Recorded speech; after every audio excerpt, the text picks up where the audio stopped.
మొదటి సమూయేలు గ్రంథం 23వ అధ్యాయం మొదటి నుంచి 5 వచనాల వరకు మార్చి చదువుకుందాం.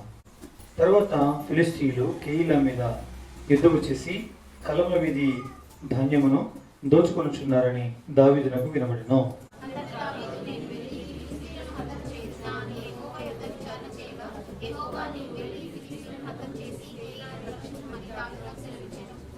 దావీదుతో కూడి ఉన్న జనులు, మేము ఇచ్చట యూదా దేశంలో ఉండినను మాకు భయము అన్నది.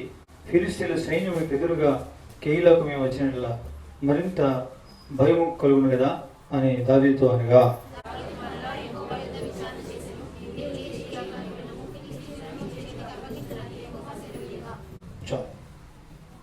గమనించండి. చదవబడిన లేఖన భాగంలో ప్రభు దీవించి మన ఆధ్యాత్మికమైన ఆశీర్వాదం కొరకు ఆయన అనుగ్రహించును గాక. గమనించండి, ఈ యొక్క సందర్భంలో మొదటి సమూయేలు గ్రంథం 23వ అధ్యాయం మొదటి నుంచి ఈ 5 వచనాల వరకు మనం గమనిస్తే, పిల్లరా, దావీదు తన యొక్క జీవితంలో మరి ఎంతో నమ్మకముగా దేవునిని వెంబడించి తన జీవితంలో ఎప్పుడూ తనను అతుక్కొని జీవించే జీవితం కలవాడుగా, భక్తి తన యొక్క అవయవాలలో ఒక అవయవముగా ఉండుటను మనము గమనించగలం. ఏ విధంగా, ఎలాగా అంటే, కెయీలా మీద యుద్ధము చేసి కళ్ళముల మీద ధాన్యమును దోచుకొనుచున్నారని దావీదుకు వినబడినప్పుడు తాను ప్రార్థన చేశాడు, విచారణ చేశాడు, వెళ్ళమన్నాడు. కానీ అభ్యంతరం వచ్చింది. ఏంటి అభ్యంతరం అంటే, తన తోడుండేటువంటి మనుషులు, అమ్మో మాకు భయమేస్తుంది. ఎందుకో తెలుసా, ఇక్కడున్న భయమే, శత్రువులకు ఎదురుగా పోయినా భయమే, ఎట్లయినా భయంగా ఉంది. ఏమో నువ్వు పోతే పోవచ్చేమో కానీ మేమైతే రాజాలమో రాలేమేమో అన్నారు. పిల్లరా, సరే మొండికేసి ముందుకడుగు వేయలేదు. కానీ ఏం చేశాడు? మరలా యెహోవా యొద్ద విచారణ చేశాను. 4వ వచనంలో స్పష్టంగా రాయబడింది. ఏమనంటే, దావీదు మరలా యెహోవా యొద్ద విచారణ చేశాడు. అప్పుడు దేవుడు, నువ్వు లేచి కెయీలాకు వెళ్ళము, ఫిలిష్తీయులని చేతికి అప్పగించుదును అని చెప్పాడు. పిల్లరా, ప్రభు యొక్క చిత్తము చేయటంలో ఎంతో నిశ్చిత కలిగినటువంటి వాడు, లేక అదొక ప్రత్యేకమైనటువంటి శ్రద్ధను వహించినటువంటి వాడుగా మనము కనిపిస్తాడు మనకు. కాబట్టి దేవుని ప్రజలుగా మనకిచ్చిన గొప్ప ఆధిక్యత ఏంటంటే, లోకస్తులకి రకరకాలైనటువంటి ఆధారాలు అక్షరానుసారంగా మనకి కనిపిస్తూ ఉంటాయి. తిథులని, నక్షత్రాలని, శుభదినమని, అశుభదినమని, లేక వర్జమని, శుభముహూర్తం అని, ఇలా ఎన్నో మరి రకరకాల ఆధారాలు వారికి కనిపిస్తాయి. వాళ్ళు కొన్ని సందర్భాల్లో మనం అంటారు, ఏంటండి ఈరోజు మంగళవారం, ఈరోజు పెట్టుకున్నారేంటి అని అంటే అనుమానంలో పడతాం. లేక మనము పోయి తెలియక అమావాస్య నాడు ప్రయాణం చేయటం మొదలు పెడితే మన క్యాలెండర్లోనేమో అమావాస్యలు పుణ్యాలు ఉండవు. అయితే ఏంటి పోయి ఈరోజే మీరు వెళ్తున్నారు, ఈరోజు ఏందో తెలుసా మీకు, అమావాస్య అంటారు. అనగానే అనుమానంలో పడతాం, అన్నీ మర్చిపోతాం. దేవుడు చేసిన దినములన్నీ మంచివే, ఏది త్రోసివేదైనది కాదు.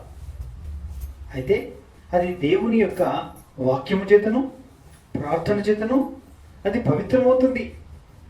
అంటే దేవుని వాక్యం ద్వారా మాట్లాడి తీసుకుని వెళ్తే, ప్రార్థన చేయటం ద్వారా ఒక మనుషుడు సమాధానం పొందడం ద్వారా అడుగు ముందుకు వేస్తే అంత పవిత్రమే. అది అపవిత్రం ఏమాత్రం కూడా కాదు. తినుదైనను, త్రాగునదైనను, ప్రయాణము చేయనదైనను, కొననదైనను, అది అమ్మునదైన ఏదైనా కావచ్చు, అది వాక్యము చేతను, ప్రార్థన చేతను ఏమవుతుంది? పవిత్రమవుతుంది. కానీ ఇట్టి సత్యాన్ని దేవుని జనం వినియోగించుకోక, ఎరగక, గుడ్డి లోకముతో పాటు గుడ్డివారై కలిసిపోయి ఈ చీకటి లోకంలో ఆగమైపోయేటువంటి వారుగా ఉంటున్నారు దేవుని ప్రజలు, క్రైస్తవులు అనబడేటువంటి వారు. చూసారా? అయితే ఇతను ఎక్కడున్నాడు? సరే ఉన్నాడు. ఫిలిస్తీన్లు ఎక్కడికి వచ్చారు? కెయీలా మీద యుద్ధము చేయడానికి వచ్చారని. కెయీలా అంటే అర్థం ఏంటి అని రాయడంటే ఆవరింపబడిన అని. ఏమర్థం? ఆవరింపబడిన. ఏంటిది ఆవరింపబడినది అని మనం గమనిస్తే శత్రువులు అనేటువంటి ఫిలిస్తీన్ల చేత కెయీలా ఏం చేయబడింది? ఆవరించబడింది.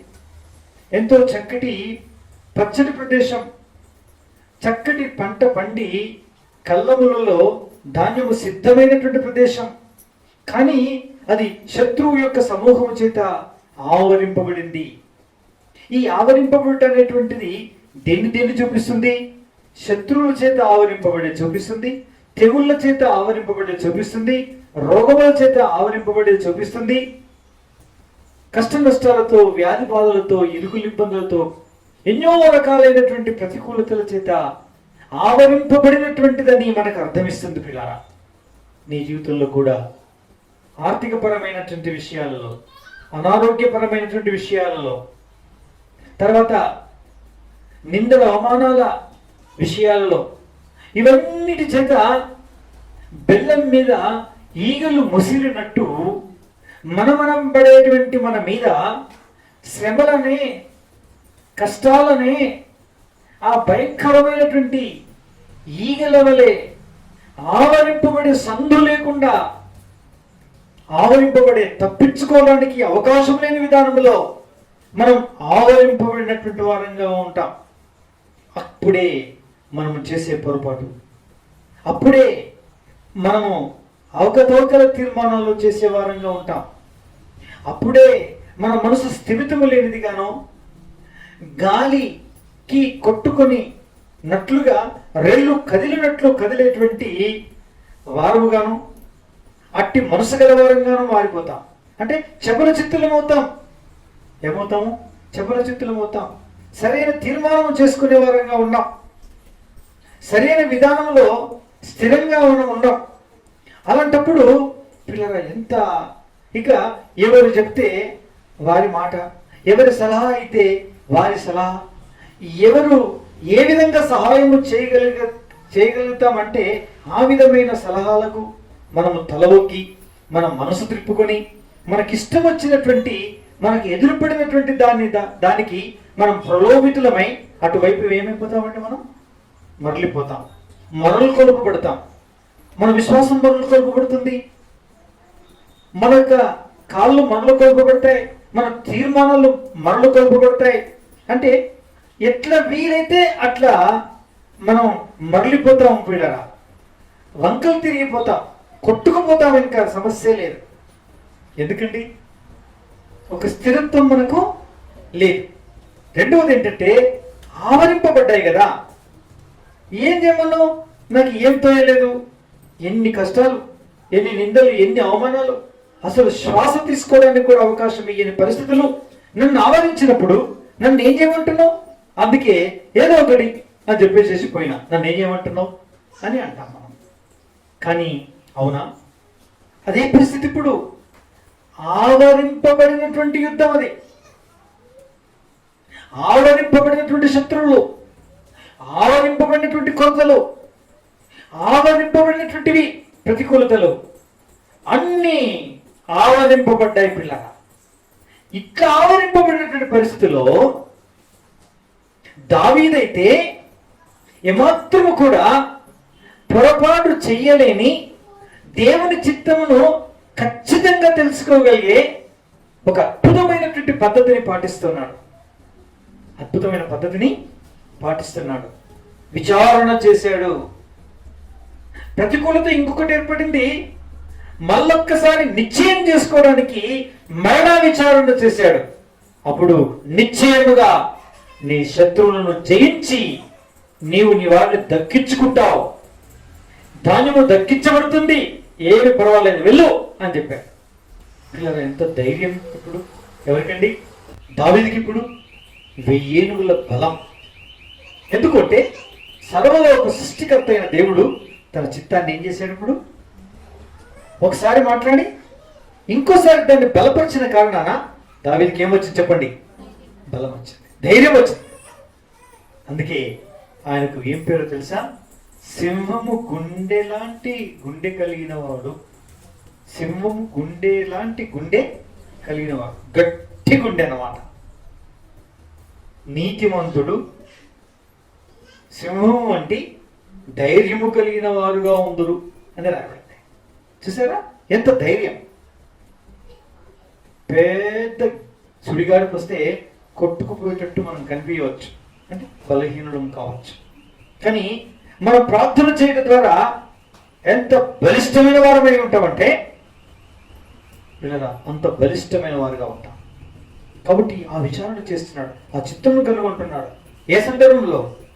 కీలా సందర్భంలో, అంటే ఆవరింపబడినటువంటి సందర్భంలో, తన శక్తికి, తన బలానికి, తన పలుకుబడికి మించినటువంటి శత్రువులు ఆవరించిన సమయంలో ఎంత ధైర్యం గలవాడుగా ఉంటున్నాడంటే అంత ధైర్యం గలవాడుగా ఉంటున్నాడు. దానికి కారణం దేవుని దగ్గర విచారణ చేస్తున్నాడు. అందుకే చిన్నదానికైనా పెద్దదానికైనా, కొద్దిదానికైనా గొప్పదానికైనా, అయిన దానికైనా కాంతానికైనా, ఎలాంటి దాని కొరకైనా దేవుని ప్రజలు వారు తప్పనిసరిగా ఆయన శ్రమలో ఏం చేయాల్సిన వారైనారు?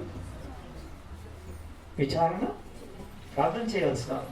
1కి 2 సార్లు, 2కి 4 సార్లు, 4కి 8 సార్లు ఆయన సన్నిధానంలో మనం ఏం చేయాల్సిన వారమైనా? ప్రార్థన చేయవలసిన వారమైనా. మాటి మాటికి ప్రార్థన చేయడం ద్వారా ఆయన తప్పనిసరి తన యొక్క చిత్తం ఏం చేస్తాడు? మనకి బయలుపరుస్తాడు, నిశ్చయపరుస్తాడు, ధైర్యం ఇస్తాడు, అలా ముందుకు అడుగు వేయమంటాడు. దానికి తగిన సదుపాయం, సహకారాన్ని సమృద్ధిగా ఆయన అనుగ్రహిస్తాడు. ఇది దేవుడు తను చేసేటువంటి అద్భుతమైన పని. అందుకోసమని దేవుడి ప్రజలు ఏంటంటే వారు ఎన్ని కష్టాలు ఎంత ఎక్కువగా ఆవరించిన కొలది అంత ఎక్కువగా దేవుడి సన్నిధిని మనం ఆశ్రయించి ప్రార్థన చేస్తే అంత ఎక్కువ ఏం చేస్తాడు దేవుడు? తాను ఏమిస్తాడు? ధైర్యాన్ని ఇస్తాడు, తన చిత్తాన్ని స్పష్టంగా బయలుపరుస్తాడు. బయలుపరుస్తాడు కదా, బయలుపరుస్తాడు. అందుకే అప్పుడప్పుడు చెప్తూ ఉంటా, 5 సంవత్సరాల క్రితం కష్టాల కడలిలో చుక్కాని లేక తెరచాప చినిగిపోయి నడి సముద్రంలో కొట్టుకుపోయిన ఓడలాగా మా యొక్క పరిస్థితి ఉన్నప్పుడు ఎవరి దగ్గరికి వెళ్తే ఏ విధమైన సహాయం కలుగుతుందోనని ప్రతి ఒక్కరూ చెప్పేటువంటి సలహాను పాటిస్తూ అటు ఇటు కొట్టబడి ఏమి లేని వారమైనను ఎంతో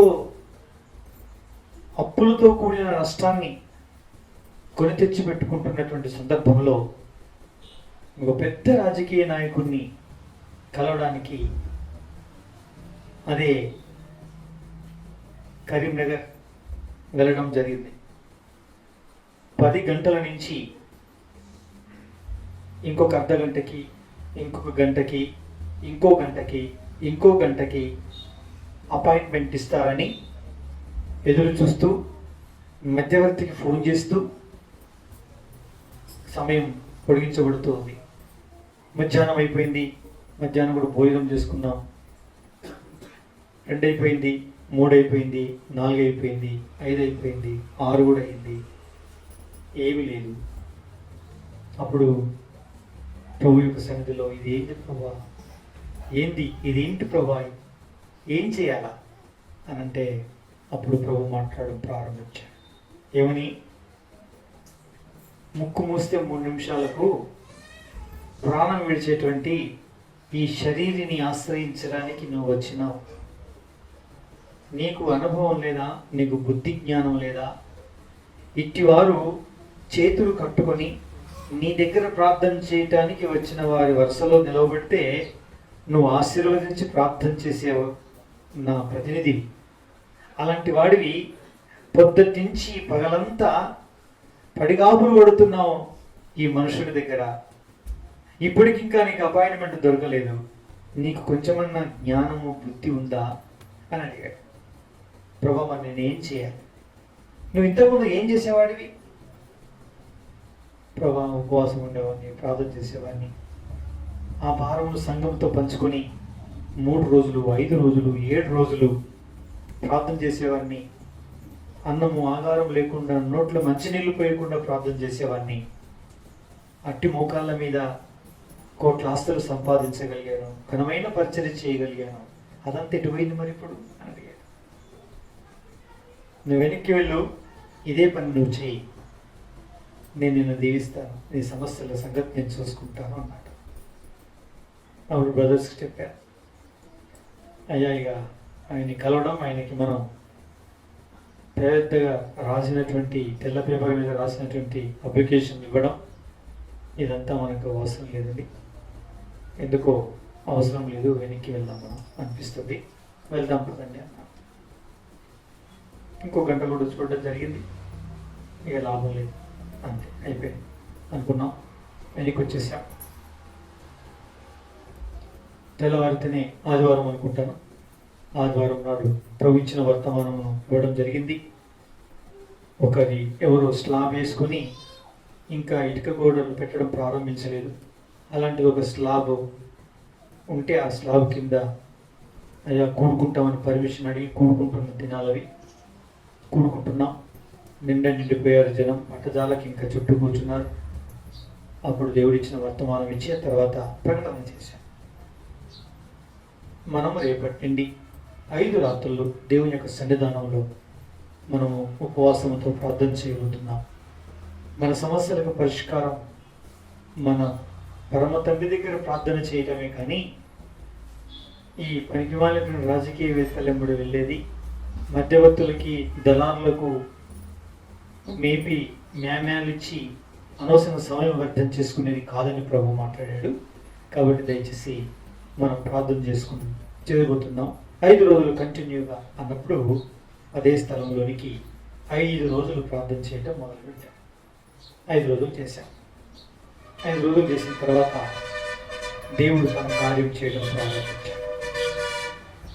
కార్యం చేయడం ప్రారంభించినటువంటి ఎలా కార్యం చేయడం ప్రారంభించాడు అంటే, ఆ ఉన్న స్లాబ్ కింద కూడుకోకుండా వాడు ఇల్లు కొట్టి కార్యం చేశాడు. అంటే 5 రోజుల ప్రార్థన ఫలితం ఇదేనా ప్రభా అని అడగాల్సిన పరిస్థితి ఏర్పడింది. సరే, ఏదైనా మంచి కొరకే చేస్తాడు ప్రభు, ఇక్కడ ఉండొద్దు అని చుట్టుపక్కల వాళ్ళందరూ కంప్లైంట్ పనులు చేస్తే తాను మొత్తం మీద అక్కడి నుంచి వెళ్ళగొట్టడం జరిగింది. అక్కడి నుంచి ఆ యొక్క ఆవరణంలోనికి, చక్రమ్మ గారి యొక్క ఆవరణంలోకి వెళ్ళాం. ఒక పేద వేప చెట్టు, దాని కింద కూడుకోవడం, ఆ తర్వాత టెంట్లు వేసుకోవడం, ఇలా జరుగుతూ వచ్చింది. ఒక రోజు విహెచ్పికి సంబంధించిన, ఆర్ఎస్ఎస్ సంబంధించిన వ్యక్తులు కపట సహోదరుల యొక్క ప్రేరణ చేత వారు తిట్టిన తిట్టు మళ్ళీ తిట్టకుండా దూషణ పలుకులు పలుకుతూ, టెంట్లను కూలగొడుతూ, సైడ్ వాల్స్ చింపేస్తూ నానా రభస చేశారు. ప్రభు బల్ల ఉందయ్యా, ఇది అయిపోయిన తర్వాత అంటే వినలేదు. కానీ అద్భుతం జరిగింది. ఆ రోజు పోలీసు వాళ్ళు వచ్చారు. సిఐ నిందలోనికి వెళ్తే ఆ సిఐ వస్తూ ఉంటే, ఏమయ్యా న్యూసెన్స్ చేస్తున్నావంట, ఆ గొడవ చేసేటోళ్ళకి ఫోన్ చేశారు కంప్లైంట్. అంటే ఎవరు అక్కడ న్యూసెన్స్ చేస్తున్నారో మీరు వెళ్ళి చూస్తే తెలుస్తుంది సార్, నేను ఎందుకు న్యూసెన్స్ చేస్తాను, నలుగురికి బోధ చేసేవాడిని నేను అన్నా. సరే సరే అని నాకంటే ముందు జీబులో వచ్చాడు. నేను వెనకాల నడుచుకుంటూ వచ్చాను. వచ్చేసరికి అల్లరి చేసే వాళ్ళని, కంప్లైంట్ చేసిన వాళ్ళని తన్నుకుంటూ జీబులో వేసి, కానిస్టేబుల్స్ వాళ్ళ మీద కాలు పెట్టి జీబులో వేసేసుకొని వెళ్ళిపోయి, అక్కడి నుంచి స్టేషన్ నుంచి ఫోన్ వస్తుంది. ఏమని? సారు త్వరగా రమ్మంటున్నాడు మిమ్మల్ని వారి మీద కేసు పెట్టడానికి అని ఫోన్. ఇది ఆ ఫోనా ఈ ఫోనా మమ్మల్ని లేనిక మాకేం అర్థం కాని తినాలి. అక్కడి నుంచి ప్రభు కార్యం చేయడం మొదలుపెట్టాడు. అంతవరకు వ్యతిరేకంగా ఉండేటువంటి పోలీస్ డిపార్ట్మెంట్, అంతవరకు వ్యతిరేకంగా ఉండేటువంటి పరిస్థితులు, అంతవరకు వ్యతిరేకంగా ఉండేటువంటి మనుషులు, నవ్వే వాళ్ళ ముందే కాలు జారి పడ్డట్టు ఇంకా నవ్వుల పాలవుతున్నట్టు ఉండేటువంటి పరిస్థితులలో దేవుడు విజయారంభం చేశాడు. ఆ దినం నేది బీజేపీ నాయకులు వచ్చారు, బ్రతిమలాడారు, మా పిల్లల మీద కేసు వద్దు సార్, దయచేసి మన్నించండి, మా తప్పుగా భావించండి, మమ్మల్ని క్షమించండి సార్, మా ముఖం చూసి ఇచ్చిపెట్టండి సార్ వాళ్ళని. సిఐ గారిని అడిగితే నాకేం తెలియదు, అదంతా పాస్టర్ గారికి తెలుసు అని చెప్తే వాళ్ళు వచ్చి నా చుట్టూ చేరి క్షమాపణ చెప్పారు. సార్ దగ్గరికి వెళ్ళి సార్ పోనీ అంటే మీతో వచ్చిన తిప్పలు ఇదే సార్, మీరు క్షమిస్తారు, రేపు మళ్ళీ వాళ్ళు ఇంకో గొడవ చేస్తారు, మీరు ఇంకా బాగా ఆలోచించుకోండి అంటాడు. సార్ ప్లీజ్ సార్ పర్లేదు సార్ వదిలిపెట్టండి సార్ అని అడిగితే అప్పుడు అయితే ఒక పకడబంది నిబంధన పత్రం రాయించుకుంటా అన్నాడు. సరే సార్ అన్నా.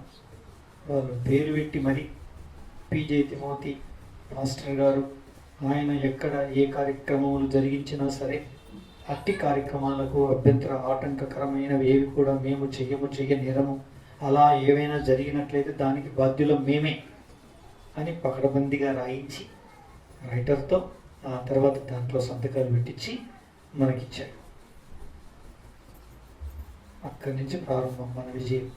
అప్పటి వరకు పిల్లి కూనల్లాగా ఎంతో భయపడుతూ జీవిస్తున్నటువంటి నడిపించుకుంటున్నటువంటి మాకు వాళ్ళని తెచ్చి వాళ్ళతో అల్లరి చేపించి వాళ్ళ వల్ల మాకేమిచ్చాడు?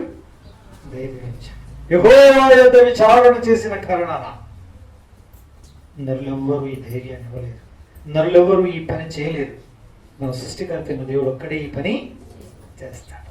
ఆ పని చేశాడు. అప్పటి నుంచి ప్రార్థన చేస్తూ వచ్చాం.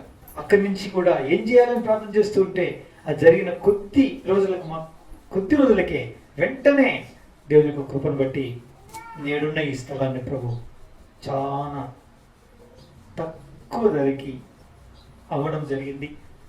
ఈ విధమైన నిర్మాణం విత్ ఇన్ ద 1 year అంటే ఒక 8-9 మాసాల్లో ఇదంతా పూర్తి అయిపోయింది. దేవుడు కార్యం చేయడం మొదలుపెట్టాడు. కట్టుబట్టలతో నడి బజార్లో నిలవబెట్టినటువంటి పరిస్థితుల్లో ఉన్నటువంటి మమ్మల్ని దేవుడు తన కృప చొప్పున ఈ ప్రకారంగా ఏం చేశాడు? దేవుడు నడిపించాడు. ఇది కేవలం ఆయన కృప అనాదికాల సంకల్పం.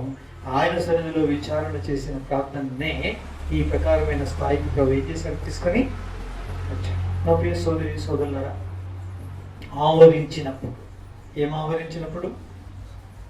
పరిస్థితులు ప్రతికూలతలు ఆవరించినప్పుడు, కీల మీద పరిస్థితులు యుద్ధము ప్రకటించినప్పుడు, ప్రతికూలతలు దండయాత్ర మన మీద చేసినప్పుడు మనకు ధైర్యం ఇచ్చేది దేవుని సన్నిధిలో ప్రార్థించే ప్రార్థన. ఆయన చిత్తాన్ని కనుగొని చేసేటువంటి ఆ చిత్తమును నిశ్చయపరచుకొని అడుగు ముందుకు వేసేటువంటి విధానము మనల్ని నిలవబెడుతుంది, మనల్ని ధైర్యవంతులుగా చేస్తుంది.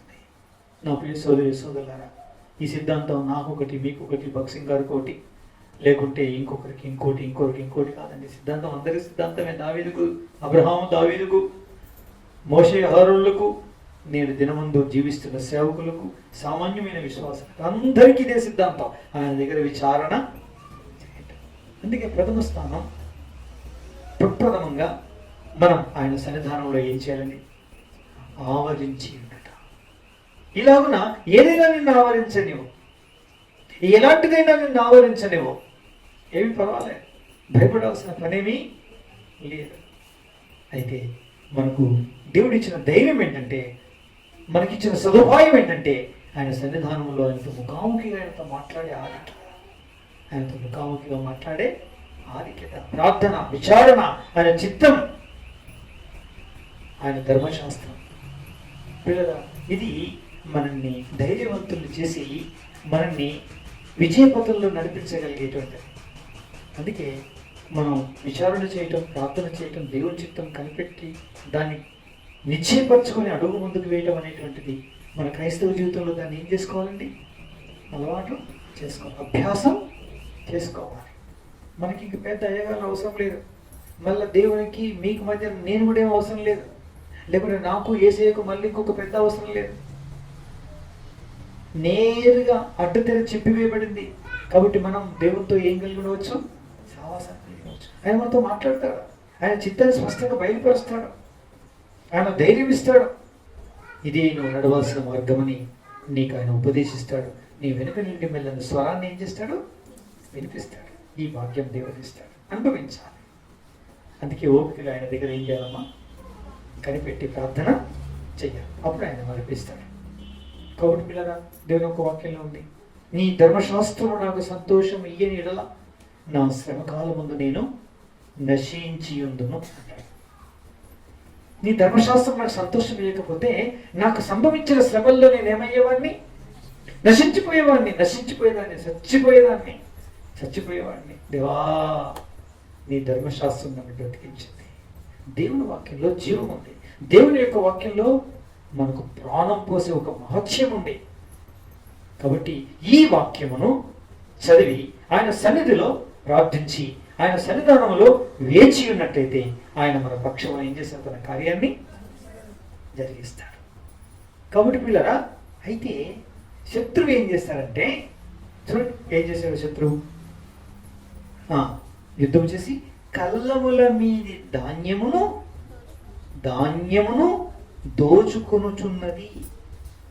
గమనించండి, కళ్ళాల మీదుండే పంట కోసి నూర్చి సిద్ధమైన ధాన్యపు రాసుల మీద ఎవరు పడ్డారు? ఫిలిష్తీయులైన శత్రువులు పడి వాటిని ఏం చేసుకుపోతున్నారు చెప్పండి? దోచుకుపోతున్నారు. ఈ దినాల్లో జరుగుతున్నదే. నీ ధాన్యాన్ని, నా ధాన్యాన్ని నీ కళ్ళం మీద, నా కళ్ళం మీద శత్రువు అనేటువంటి అపవాది శత్రు సమూహముగా వచ్చి యుద్ధం ప్రకటించి ఆవరించు సైన్యం వలె, మిడతల గుంపు వలె అది దాడి చేసి దండయాత్ర చేసి ఇత్తు మిగలకుండా ఎత్తుకొని పోతుంది. ఈ దినములలో క్రైస్తవ లోకం మీద జరుగుతున్న దాడి ఇలాంటిది. ఎవరో ఆర్ఎస్ఎస్ వాళ్ళు మతోన్మాదులు వచ్చి దాడి చేసి దానికంటే ముందు నా ప్రియమైన చుట్టూ వల్లరా శత్రువు అనే అపవాది సైతానీయ సంబంధమైన చీకటి శక్తుల యొక్క వారి కార్యాలు మన మీద దాడి చేసి మన దగ్గరుండే ధాన్యం అనేటువంటి దేవుని యొక్క వాక్యాన్ని ఏం చేస్తున్నది? దోసుకుపోతుంది. మొట్టమొదలు ధాన్యము సమకూర్చిన కళ్ళానికి రాకుండా చేస్తుంది. ఫస్ట్ ఏంటండి? అదేంటి? గమనించండి, శ్రేష్టమైన ధాన్యాన్ని సమకూర్చకుండా చేస్తుంది కాపర్ని. వీళ్ళ దగ్గర విన్నది, ఆ వీడియోలో విన్నది, ఈ వీడియోలో విన్నది కాగితాల మీద రాసుకొని సిద్ధం చేసుకున్నటువంటి వర్తమానాలు తెచ్చుకొచ్చి అర్థమైపోతుంది ఇది అరువు తెచ్చుకుంది కానీ ఇది సొంతంది కాదు ఇన్నది అన్నట్టు అర్థమవుతుంది. అలాంటి ధాన్యాన్ని తీసుకొచ్చి కల్లంలో పోస్తే అది పొట్టేనా, అది గాలి రాగానే ఏమవుతుంది? కొట్టుకుపోతుంది. ధాన్యం సమకూర్చడానికి వీల్లేదు. ఎందుకు? నాకు 121 వ్యాపకాలు, ఏమి వ్యాపకాలు? ప్రార్థన సంబంధించిన, దేవుని సేవకు సంబంధించింది కాదు. షిట్టీలను ఒక దిక్కు నడిపిస్తాను, సూదులు ఒక దిక్కు వేస్తూ ఉంటాను, ప్లాట్ల బిజినెస్ ఇంకో దిక్కు చేస్తుంటాను, ఇంకో దిక్కు వ్యవసాయం చేస్తుంటాను, ఒక దిక్కు ట్రాక్టర్ నడిపిస్తూ ఉంటాను, ఇంకో దిక్కు ప్లాట్ల బిజినెస్ అంటే రియల్ ఎస్టేట్ చేస్తూ ఉంటాను. ఒక్కొక్క దాంట్లో కాకుండా ఒక 4-5 ఇట్లల్లో ఇరుక్కుపోయి అది వాళ్ళు ఇటు చూస్తే ఆదివారం వచ్చి ఎటు చేయాలి అని రాత్రంతా మొత్తం మీద మాత్రం విని ఏదో ఒకటి రాసుకొని తీసుకొచ్చి నేను ముంగట పెడితే అది పొట్టేనే అర్థమవుతూ ఉంటుంది. ఇది అరువు తెచ్చుకుంది, ఇది వెతికి ఏరుకొచ్చి పోస్తున్న పందుల పొట్టు ఇది అని అర్థమైంది. అది ఎక్కదు, ఎక్కినా అది లోపల పనిచేయనే. చరిత్ర అంటాడు, చరిత్ర చెప్తాడు, ఫలానా ఆయన ఇట్లా చెప్పిండని లోకాభిరామాయణ చెప్తాడు. ఒక ఆయన గురించి ఇలాగే చెప్పారు. ఆయన పెద్ద బట్టల బిజినెస్ గురించిన సంగతులు చెప్పకుండా అన్న ఆయన వాక్యం ముగించాడు. ఆ బట్టల బిజినెస్ కూడా ఉన్న అర్ధగంట వర్తమానంలో దాదాపు 15-20 నిమిషాలు అదే. అది వాక్యమేనా? వాక్యం మరి ఏంటి? మరి పొట్టు.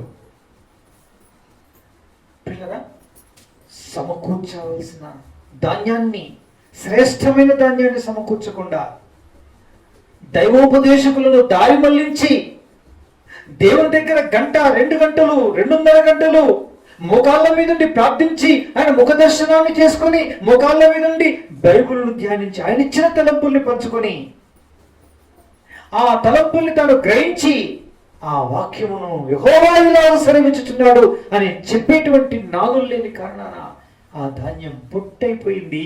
పెద్ద గాలి వచ్చింది, అది కొట్టుకుపోతుంది, కానీ అది ఎవరికి ఉపయోగపడే ప్రసక్తి. ఇది మొదటిది. ఇది ఏదైనా పడింది అనుకో, ఏదన్నా వినగలిగామనుకో, ఏదన్నా అర్థం చేసుకోగలిగామనుకో, ఇక విన్నోళ్ళ మీద 131 దయ్యం, వినటోళ్ళ మీద ఎన్ని దయ్యాలు? నా మీద 121 అయితే మీ మీద 131. ఇంకా 10 ఆకులు ఎక్కువనే, తక్కువేం కాదు.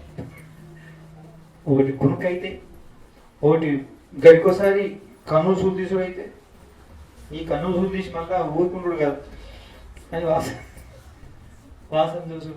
ఇంకొక దయ్యం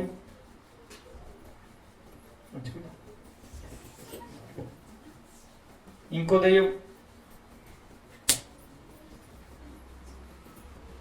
గబ్బుదోమ,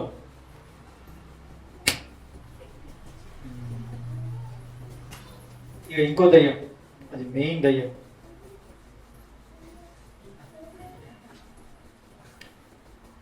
ధ్యానం చేస్తూ ఉంటున్నట్టు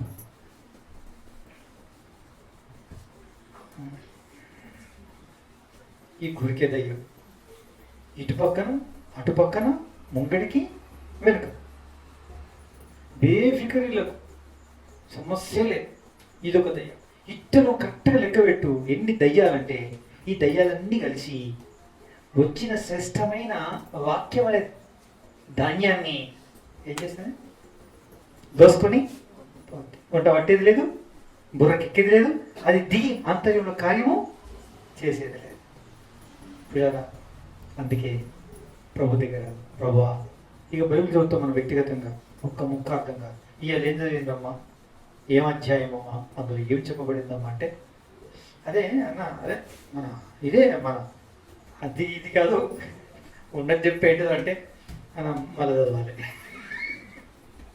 అంటే ఇక సమస్య లేదు.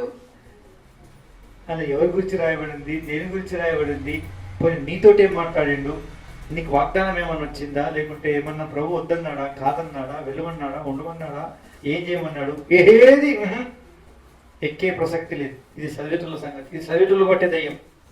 అంటే కళ్ళు చూస్తూనే ఉంటాయి, మెదులు కదులుతూనే ఉంటాయి, అధ్యాయం అయిపోయి ఉంటుంది, కానీ ఒక్కటి మాత్రం లోపలికి అస్సలు ఎక్క. ఇది సంగతి. ఇవన్నీ దయ్యాలు కాదా? మనసులో పట్టని ఏం దయ్యాలు? ధాన్యాన్ని లోపలికి పోనివ్వకుండా చేసే దయ్యం, ఏదైనా ఒకటి పోతే దాన్ని ఎత్తుకుపోయేటువంటి దయ్యం. ఇన్ని శత్రు సమూహాలు నేను చేరి ఉండగా నీ ధాన్యం దొంగల చేతిలో, ఫిలిస్తీన్ల చేతిలో, అపవాది యొక్క కుతంత్రాల చేతిలో కొట్టుకుపోవట్లేదు, ఎత్తుకుపోవట్లేదు, దోసుకుపోవట్లేదు, దోసుకుపోతుంది. నా ప్రియ సోదరి సోదరుడు, అందుకే ప్రభు దగ్గర క్షమాపణ కోరుకున్నా. ప్రభువా, నా ధాన్యం ఎవరి పాలైపోతుంది? ఎవరి పాలైపోతుంది? శత్రువు పాలైపోతుంది. వ్యక్తిగతమైన వాక్యం, కుటుంబ సంబంధమైన వాక్యం, సంఘముగా వినేటువంటి వాక్యం, సంఘం అనే కళ్ళములో సమకూర్చబడిన ధాన్యం. తండ్రి, నన్ను క్షమించండి, నన్ను కడగండి, పవిత్రపరచండి, నన్ను జ్ఞాపకం చేసుకుంటాను అని ప్రభు దగ్గర ప్రార్థన చేస్తే ప్రభు రక్తం ఏం చేస్తుందండి? కడిగి పవిత్రపరచడం, భద్రపరచడానికి అవకాశం. ఆ విధంగా మనం ధాన్యమును విచారణ చేయడం ద్వారా, దేవుని చిత్తం తెలుసుకోవడం ద్వారా, దేవుని చిత్తాన్ని నిశ్చయపరచుకోవడం ద్వారా, దేవుని యొక్క వాక్యము చదవడం ద్వారా, ఆ దేవుని వాక్యాన్ని ధ్యానించడం ద్వారా, ఈ విధంగా మనము నానా రీతిలుగా ఆధ్యాత్మికంగా ప్రయాసపడడం ద్వారా శత్రువు అనే ఫిలిస్తీయులు మన ధాన్యమును మీద దండయాత్ర చేసి దోచుకుని పోకుండా కాపాడబడి, అది మనం వంటబట్టి, అది మనలో కార్యకారి అయి పిల్లగా మనల్ని విజయపథంలో ప్రభు కొరకు సిద్ధపరచబడే వారిగా ఉంటాం, లేకపోతే ఉండజాలం. అందుకే క్షమాపణ కోరుకున్నాం. ప్రభావాన్ని కనికరించు, నన్ను క్షమించు స్వామి, నువ్వు కోరిన స్థాయిలో నేను లేను, నువ్వు కోరిన ప్రకారంగా లేను, నన్ను మన్నించు, నన్ను క్షమించు, నన్ను కడుగు, నన్ను పవిత్రపరచు అని ప్రార్థన చేస్తే ప్రభు ఏం చేస్తాడండి? ఏం చేస్తాడు? ప్రార్థన చేస్తాడు.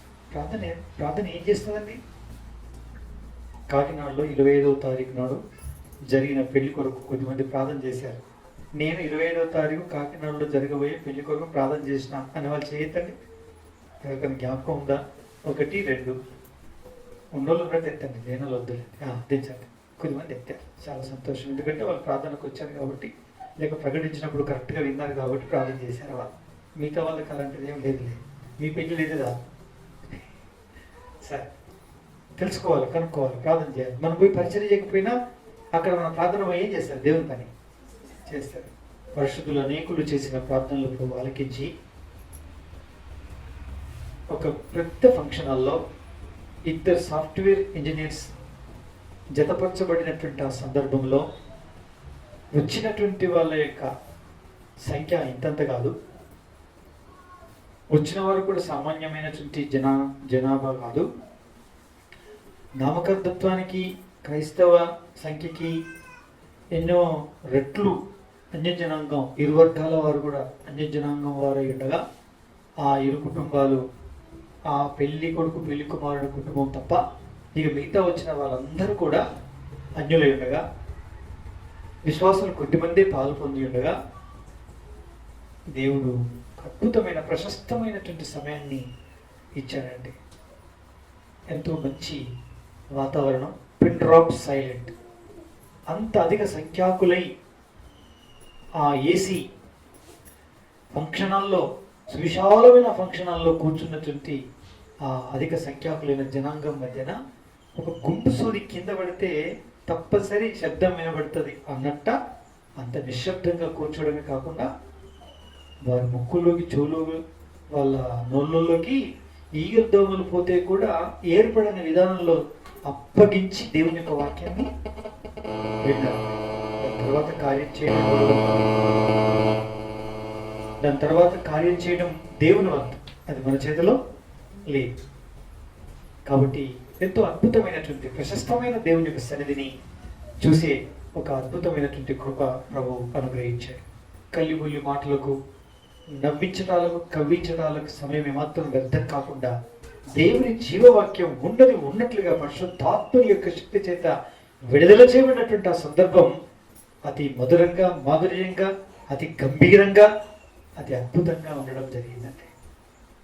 దేవుని కృప మాకు కాదు, యెహోవా మాకు కాదు, ఆ సమస్త మహిమ ప్రభావములు మీకే కలుగునుగాక అన్నట్టు ఆయనకే కలుగునుగాక. అయితే వీళ్ళ మన ప్రార్థనలు, మన కనిపెట్టటాలు, మన విచారణ చేయటాలు, ఎంతమంది మధ్యలో మనం ఉన్నా ఎన్నో అభ్యంతరకరమైనటువంటి పరిస్థితులు ఒకవేళ ఉన్నా వాటన్నిటిని గద్దించి, వాటన్నిటిని దూరపరిచి, వాటన్నిటిని ఏమాత్రం కూడా ప్రభావం చూపకుండా చేయగలిగి తన మహిమ కొరకు ఏం చేసుకునేవాడండి? తన కార్యాన్ని జరిగించుకునేవాడు. మరొకసారి ప్రభు అద్భుతంగా రుజువుపరుచుకున్నాడు.